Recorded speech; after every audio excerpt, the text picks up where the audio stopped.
Secrets of ഫാർമിങ്ങിൻ്റെ പുതിയൊരു വീട്ടിലേക്ക് എല്ലാവർക്കും സ്വാഗതം. നമ്മളിന്ന് ഇത് ഒരു ഡ്രാഗൺ ഫ്രൂട്ടിൻ്റെ വീഡിയോ ആണ് കാണിക്കാൻ പോകുന്നത്. നമ്മുടെ ഈ റംബൂട്ടാനൊക്കെ ഏകദേശമൊക്കെ മഞ്ഞ കളറായിട്ട് വരും, ഏകദേശമൊക്കെ പഴുക്കാറായി വരുന്നുണ്ട്. ഇപ്പോൾ നമ്മൾ 2 ഡ്രാഗൺ ഫ്രൂട്ട് ഇത് ഇന്ന് ഇപ്പോൾ ഏകദേശമൊക്കെ പഴുക്കാറായിട്ട് നിൽക്കുകയാണ്. നമ്മൾ ഏകദേശമൊക്കെ ഒരു നല്ല റെഡ് കളറിലേക്കൊക്കെ മാറി നമ്മളിപ്പോൾ ഇത് പറിക്കാനായിട്ട് പോവാണ്. പറിച്ച് അതൊന്ന് ടേസ്റ്റ് എങ്ങനെയൊക്കെ ഉണ്ടെന്ന് നോക്കാം. ഈ വർഷത്തെ കാരണം മഴയൊക്കെ കൂടുതലാണ്, ടേസ്റ്റിനൊക്കെ വലിയ വ്യത്യാസമൊക്കെ ഉണ്ടോയെന്ന്. ഇപ്പോൾ നമ്മൾ ഏകദേശം ഒരു പെടപെടാന്ന് കായ്ക്കുന്നതാണ്. ഈ മഴ സമയത്താണ് ഇതിന് ഏറ്റവും കൂടുതൽ ഇത് ഫലം ഈ ഡ്രാഗൺ ഫ്രൂട്ടിന് വരുന്നത്. ഇത് പിങ്ക് കളറാണ് ഈ ഡ്രാഗണ്. അതായത് ഇത് നമ്മൾ മീനിൻ്റെ കവറാണ് ഇതിന് കിളികളൊന്നും കുത്താതിരിക്കാൻ വേണ്ടി ഇട്ടിരിക്കുന്നത്. ഇതിൻ്റെ മുള്ളൊക്കെ കൊണ്ടാൽ നല്ല കട്ടുകിഴപ്പാണ്. ഏകദേശം മുള്ളൊക്കെ കൊള്ളാതെ വേണം ഇതെടുക്കാൻ. അല്ലെങ്കിൽ കായ് ചെറിയൊരു റോസ് കളർ ആകുമ്പോഴത്തേക്കും നമുക്കതിലേക്ക് കവർ, അതായത് ഒരു മീൻ കൂടിൻ്റെയോ പാൽ കവറോ ഇട്ട് കൊടുത്താൽ മതി. കുത്താതിരുന്നോളും ഇതിന്. ഇപ്പോൾ നമ്മളത് പറിച്ചെടുക്കാനായിട്ട് പോവുകയാണ്. നല്ല ടൈറ്റ് ഉണ്ട്, അതായത് 2 പിരിവിരിച്ചാൽ മതി. ഒരു ചെറുതായിട്ട് കയ്യിൽ കൊണ്ടു, പക്ഷേ വലിയ പ്രോബ്ലം ആയിട്ടില്ലായിരുന്നു. ചെറുതായിട്ടൊന്ന് ചെറുതേശിപ്പോയതേ ഉള്ളൂ. കാരണം നല്ല റെഡ് കളറിലേക്കാണ് മാറിയിരിക്കുന്നത്. നല്ല പൂ പോലെ റെഡാണ്. നമുക്ക് ഇതിൻ്റെ അകം ഞാനിപ്പം ഒന്ന് കുറച്ച് കാണിക്കാം. അടുത്ത പൂ ഇട്ടിട്ടുണ്ട്, ഇത് കണ്ടില്ലേ? അടുത്ത് ഏകദേശമൊക്കെ അടുത്ത ആകാറായിട്ടുണ്ട്. പൂവിട്ട് റെഡിയായിട്ടൊക്കെ വരുന്നു. പിന്നെ അത്യാവശ്യം സ്ലറി അങ്ങോട്ട് ഒഴിച്ചു കൊടുത്താൽ മതി.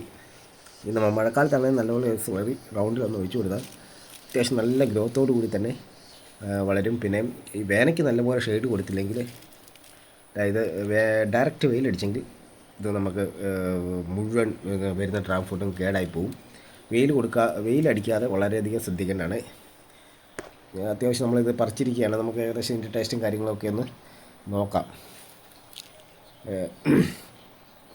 ഈ പ്രാവശ്യം നമുക്ക് പൊതുവേ മഴ കൂടുതലായിട്ടാണെന്ന് തോന്നുന്നു, പിടുത്തം കുറവാണ്. അത്രയ്ക്ക് അങ്ങ് അവിടെ ഇവിടെയൊക്കെ ആയിട്ട് പിടിച്ചിട്ടുള്ളൂ, അത്രയ്ക്കൊന്നും കിട്ടുന്നില്ല.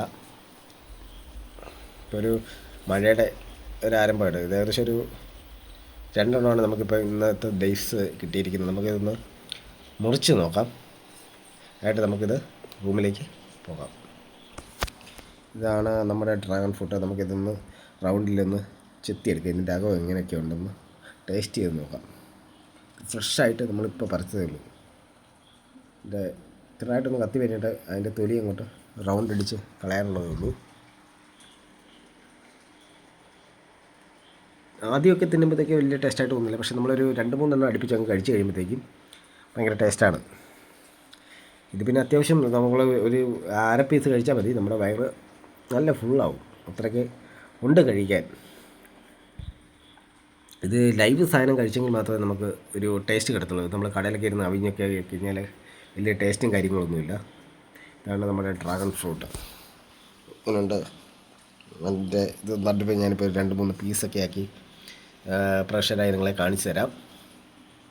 ഇത് കാണുന്നവരൊന്ന് സബ്സ്ക്രൈബ്, ലൈക്ക്, ഓക്കെ, കഴിയുമെങ്കിൽ ഷെയർ കൂടെ ചെയ്യുക. നമ്മൾ അത്യാവശ്യം ഇതിന് വേറൊന്നും ഇട്ട് കൊടുക്കുന്നില്ല. അത്യാവശ്യം സ്ലറി മാത്രം ഒഴിക്കും. ചിലപ്പോൾ ഇടയ്ക്കൊന്ന് ഒരു പൈൻ്റൊക്കെ ചെറുതായിട്ടൊന്ന് ഇട്ട് കൊടുക്കും, അത്രേ ഉള്ളൂ.